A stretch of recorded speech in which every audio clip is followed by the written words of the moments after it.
Hello everyone, this is my review of this metal dog bowl raised stand. It comes with two dog bowls, one for water, one for food.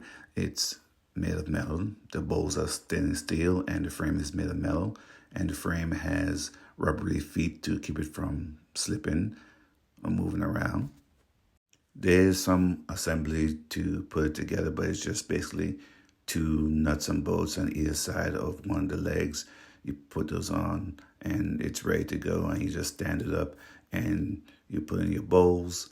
The water bowl has a nice feature where it has a float in there where it keeps the water from splashing out, and I guess could keep it clean as well because it doesn't give the the tongue of the dog access to the whole bowl to have a lot of debris in there. So that's pretty neat.